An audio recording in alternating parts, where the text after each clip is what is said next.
बिस्मिल्लाहिर्रहमानिर्रहीम। अस्सलाम वालेकुम।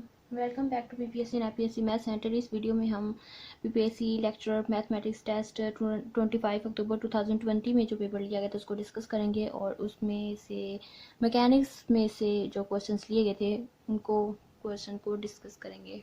अब तक वैसे जो linear algebra and numerical analysis में से जो क्वेश्चंस लिए गए थे उनको हम डिस्कस कर चुके हैं और आज जो मैकेनिक्स में से क्वेश्चंस जो 3 क्वेश्चंस लिए गए थे उनको हम डिस्कस करें। मैकेनिक्स का लिया वो ये है कि Kepler stated first law of planetary motion इन, तो इसके ऑप्शन हैं फर्स्ट ऑप्शन है 1709, 1609, 1500 एंड 7 नन ऑफ दीज।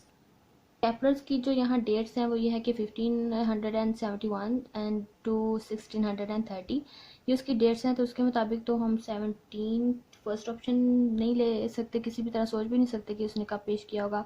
1507 में भी नहीं ले सकते क्योंकि 1571 तो उसकी डेट ऑफ बर्थ है, तो ये भी नहीं ले सकते। 1609 या नन ऑफ दीज। अब हमारे पास बचे ये दो ऑप्शंस और इन दोनों में से जो एक राइट ऑप्शन है वो है ऑप्शन बी 1609। मैं कह रही हूँ कैसे, तो अगर आप देखना चाहते कि उसने जो 3 लास्ट पेश किए थे कौन से थे, उसकी स्टेटमेंट क्या थी और कब उसने पेश किए थे, कब फर्स्ट कब था, सेकंड कब था, थर्ड कब था, क्या पता नेक्स्ट जो अपकमिंग एग्जाम है वो ये पूछ लें कि केपलर ने जो फर्स्ट ला कब पेश किया था, सेकंड कब एंड थर्ड ला जो उसने पेश किया था केपलर्स ने कब किया था, या पूछ लें कि इसने कितने लास्ट पेश किए थे। अगर इस पे बेस्ड कोई क्वेश्चन लेते हैं तो मे बी नेक्स्ट इस तरह से पूछ ले, तो हमें इन जिस टॉपिक से क्वेश्चन लिया गया है हमें इसकी थोड़ी सी और डिटेल में हमें पता होना चाहिए कि ताकि ये क्वेश्चन या इससे रिलेटेड अगर कोई क्वेश्चन आता है इसी टॉपिक में से तो हमें पता हो का।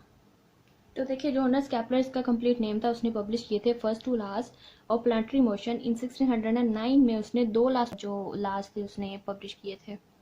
क्लास भी देखना चाहते हैं कि कौन से थे, वो ये है कि फर्स्ट क्लास ने पेश किया था कि ईच प्लैनेट डिस्क्राइब करता है an ellipse with the sun at one focus, एक फोकस पे एलिप्स को डिस्क्राइब करता है ईच प्लैनेट। सेकंड उसने जो ला पेश किया था वो ये था कि radius vector drawn from the sun to the planet sweeps out the equal area in equal times. And Kepler's published his third law of planetary motion in 1619 में उसने थर्ड लॉ पेश किया था 10 years after 10 years. Third law था कि third law statements that squares of the periods of the planets are proportional to the cubes of the semi major axis of the orbits.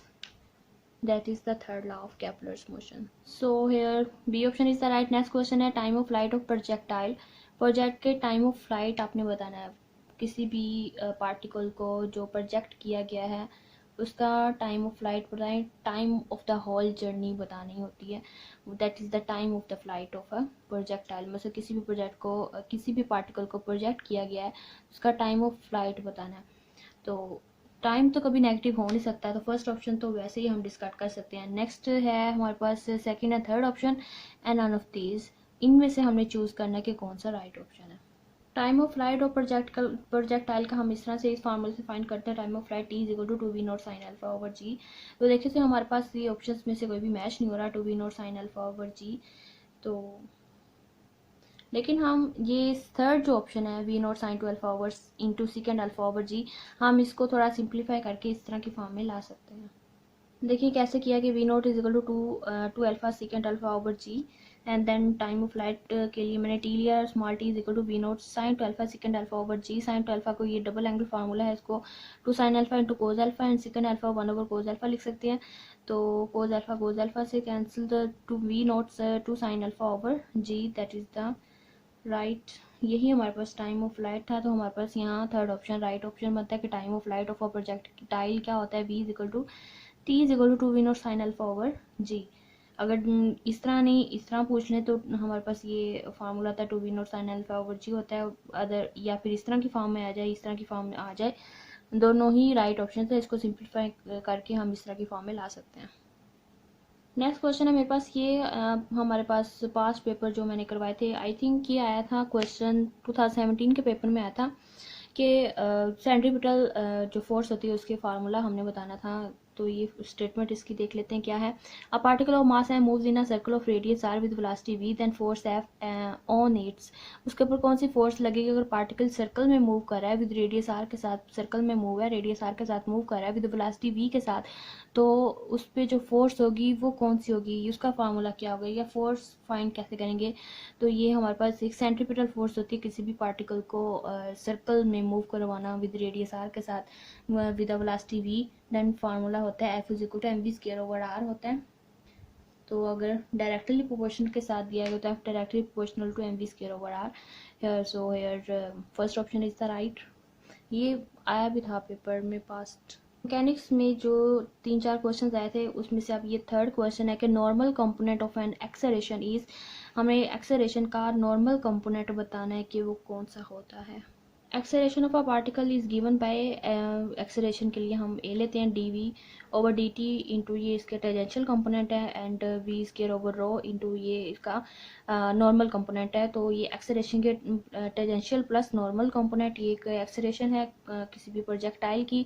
तो उन question में हमसे उन्हें सिर्फ टेंजेंशियल कंपोनेंट नॉर्मल कंपोनेंट पूछा है। तो where rho is equal to 1 over k is the radius of the curve. Normal component of an acceleration is v square over rho. Next हमारे पास मैकेनिक्स से लिया गया ये 5वां क्वेश्चन है जो कहता है कि अगर हमारे पास एफ हमारे पास continuously differentiable vector point function है and V is bounded by close surface S, then surface integral F cross and D S is equal to volume integral divergence of F D V. अगर ये दोनों equal हों तो किसकी ये statement है, Gauss divergence theorem है, surface integral है, वॉल्यूम इंटीग्रल या नन ऑफ दिस। ये रिलेशन जो हमें गिवन दिया गया है ये कौन सा है, इसका क्या नाम है, तो वो हमने बताना है। वैसे देखा जाए तो ये मिलता जुलता फार्मूला कुछ गाउस डाइवर्जेंस थ्योरम से रिलेटेड लग रहा है। गाउस डाइवर्जेंस थ्योरम कहता है कि surface integral F dot n d S is equal to volume integral divergence of F D v के इक्वल होता है। लेकिन ये सेम टू सेम तो है, लेकिन फ़र्क यहाँ सिर्फ क्रॉस एंड डॉट का आ जाता है। यहाँ उन्होंने क्रॉस प्रोडक्ट ले लिया जो कि गलत है।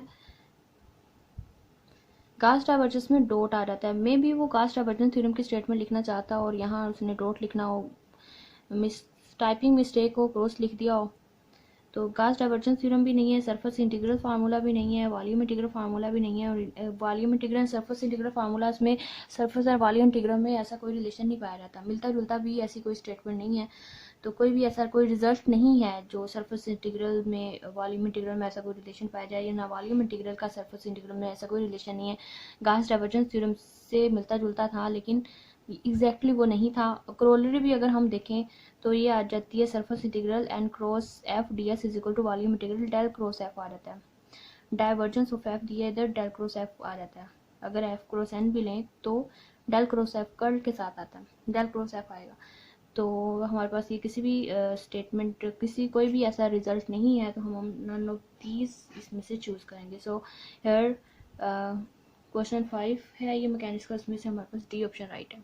इस एग्ज़ाम की प्रिपरेशन के लिए आपको मैकेनिक्स भी अच्छे से पढ़ के जाना चाहिए, अच्छे से इसको तैयार करना, क्योंकि इसमें से भी उन्होंने 5 क्वेश्चन लिए। क्वेश्चन नंबर 1 जो था कैपरस में प्लानिटरी मोशन से था, time of light and projectile and time of light पूछें तो वो 2v0 साइन अल्फा ओवर जी होता है। अगर इस तरह पूछ लें तो v0 sine 2 alpha second alpha over G के इक्वल होता है। अगर इससे रिलेटेड भी अगर उन्होंने क्वेश्चन लिया तो ये आ सकता है, रेंज ऑफ प्रोजेक्टाइल पूछ सकते हैं, तो वो होती है X is equal to 2v0।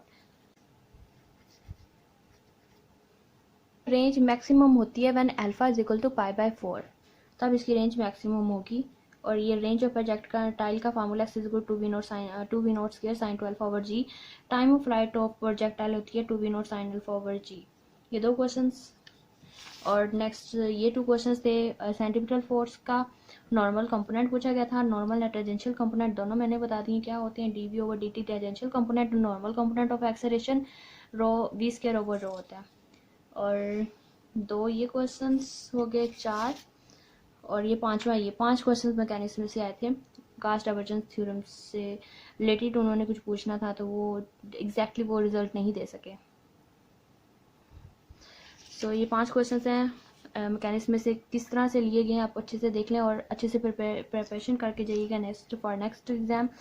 So good luck and please like and share with your friends. Thank you.